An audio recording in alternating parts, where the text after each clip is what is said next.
চিৰাঙৰ বিজনীত বিষপান কৰাই বোৱাৰী হত্যাৰ অভিযোগ। হত্যাৰ অভিযোগত স্বামী শহুৰ গ্ৰেপ্তাৰ বিজনী আৰক্ষী। চিৰাং জিলাৰ বিজনী থানাৰ অন্তৰ্গত দ্ৰুতুৰিত সংঘটিত হৈছে বোৱাৰী হত্যাৰ ঘটনা। বিষপান কৰোৱাই বোৱাৰীক হত্যাৰ অভিযোগ। শ্বাহিনুৰ মাহমুদ নামৰ ১৯ বছৰীয়া বোৱাৰীৰ নিজ গৃহত বিষপান কৰোৱাই হত্যা। শ্বাহিনুৰৰ ঘৰ বঙাইগাঁও জিলাৰ চনাইখলাত। শ্বাহিনুৰ মাহমুদৰ পৰিয়ালৰ লোকে অভিযোগ উত্থাপন কৰে যে যৌতুকজনিত কাৰণত স্বামীৰ তথা পৰিয়ালৰ লোকে শাৰীৰিক আৰু মানসিক অত্যাচাৰ কৰি হত্যা কৰাৰ অভিযোগ মৃত শ্বাহিনুৰ মাহমুদৰ পৰিয়ালৰ। কেইদিন পূৰ্বে বোৱাৰী শ্বাহিনুৰে বিষপান কৰাৰ পিছত বৰপেটাৰ ফকৰুদ্দিন চিকিৎসালয়ত ভৰ্তি কৰায়। যদিও শ্বাহিনুৰৰ অৱস্থা সংকটজনক দেখি শ্বাহিনুৰৰ পৰিয়ালৰ লোকে বঙাইগাঁৱৰ এখন ব্যক্তিগত চিকিৎসালয়ত ভৰ্তি কৰায়। শনিবাৰে মৃত্যুৰ সৈতে হাহাৰ মানি শেষ নিশ্বাস ত্যাগ কৰে শ্বাহিনুৰ মাহমুদ। পিছত শ্বাহিনুৰৰ পৰিয়ালৰ লোকে বিজনী থানাত এজাহাৰ দাখিল কৰে। এজাহাৰ ভিত্তিত বিজনী আৰক্ষীয়ে শনিবাৰে নিশা স্বামী খাইৰুল হুছেইন আৰু শহুৰ হাবিবুল ইছলামক গ্ৰেপ্তাৰ কৰি বিজনী থানাত লৈ আনে।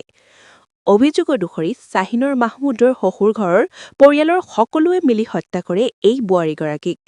ইতিমধ্যে বিজনী আৰক্ষীয়ে দুজনক গ্ৰেপ্তাৰ কৰিবলৈ সক্ষম হৈছে যদিও আৰু দুজন পলাতক অৱস্থাত আছে বুলি জানিব দিয়ে শ্বাহিনুৰৰ পৰিয়ালৰ লোকে। উল্লেখ্য যে ৭ মাহ পূৰ্বে শ্বাহিনুৰ মাহমুদ আৰু খাইৰুল হুছেইন বিবাহ পাশত আবদ্ধ হৈছিল। News desk Bijni first 24। কি হৈছে ঘটনাটো? ঘটনাটো ছাৰ যোৱা 21 তাৰিখত মোৰ ভাতিজী দাদাৰ ছোৱালী মানে ৭/২/২০২৫ চনত বিয়া দিছোঁ। তেতিয়াৰ পৰাই ছাৰ ১ মাহ ১.৫ মাহমান পিছৰ পৰা এনেকুৱা শাৰীৰিক আৰু মানসিক অত্যাচাৰ দি আছে। আপোনাৰ বিভিন্ন ধৰণৰ, কেতিয়াবা আপোনাৰ পইচা পাতি লাগে জামাইক, কেতিয়াবা ফাৰ্নিচাৰ লাগে। আমাৰ দাদা গৰীব, একবাৰ আমি ফাৰ্নিচাৰ দিলোঁ। যেতিয়া আকৌ তেওঁ বাইক দাবী কৰিলে তেতিয়া আমি ৭০,০০০ টকা দিলোঁ। তেওঁ নামানে, তেতিয়াও তেওঁ মাৰপিট কৰি আমাৰ ঘৰত গৈছিল। তাৰপিছত আকৌ ইয়াত লৈ আহিল, তেওঁলোকে লৈ আহি মাতবৰ বিচাৰ তিচাৰ কৰি লৈ আহিল। তাৰপিছত আকৌ মাৰপিট কৰিল, আকৌ ঘৰত গ'ল, আকৌ তেওঁক লৈ আহিল, ইয়াত আনি অত্যাচাৰ কৰিল। তেতিয়া তেওঁ একবাৰ ফিনাইল খাইছিল। ফিনাইল খোৱাৰ পিছত তেওঁলোকে আমাক ঘৰত যাই হাত ভৰি ধৰি ক'লে যে এইবাৰ আৰু একো নহয়, আমি মীমাংসাৰে সংহাৰ কৰি খাম। তেতিয়া আমি তেওঁ বহুত মুৰব্বী মানুহ পঠাই দিছিল সন্মানৰ খাতিৰত, তেতিয়া আমি দি দিছোঁ ভাতিজীক।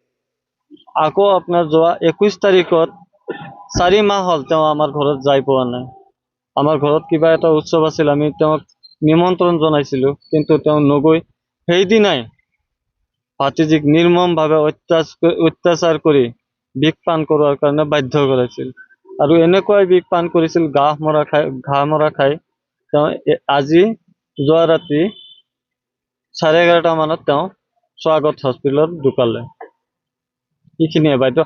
আৰু আমাৰ স্বাগত হস্পিটেলত যেতিয়া ঢুকালে আমি খবৰ শুনা পাই তেতিয়াই আমি হস্পিটেলত গৈছোঁ। তৎক্ষণাতে আমাৰ বিজনী থানাৰ ভাৰপ্ৰাপ্ত অধ্যক্ষ মহোদয়ক আমি ধন্যবাদ জ্ঞাপন কৰিবই লাগিব। তেতিয়াই তেওঁ আমাৰ লগত সঁহাৰি জনাই 2জন কালপিটক অলৰেডি তেওঁ আটক কৰিছে আৰু 2জন কালপিট এতিয়াও পলাতক হৈ আছে। আমি আপোনালোকৰ জৰিয়তে এটাই আহ্বান জনাম, যাতে দ্বিতীয় কোনো ছোৱালী যাতে মোৰ ভাতিজীৰ নিচিনা দুৰ্ভগীয়া নহয়, কোনো জ্বালা যন্ত্ৰণাৰ সন্মুখীন নহয়, এয়ে যাতে অসমৰ মুখ্যমন্ত্ৰীলৈকে আপোনালোকে এইটো গুহাৰি জনাই দিয়ে। তাৰ বাবে আপোনালোকৰ চেনেলবোৰক মই মোৰ তৰফৰ পৰা আন্তৰিকভাৱে ধন্যবাদ জ্ঞাপন কৰিছোঁ।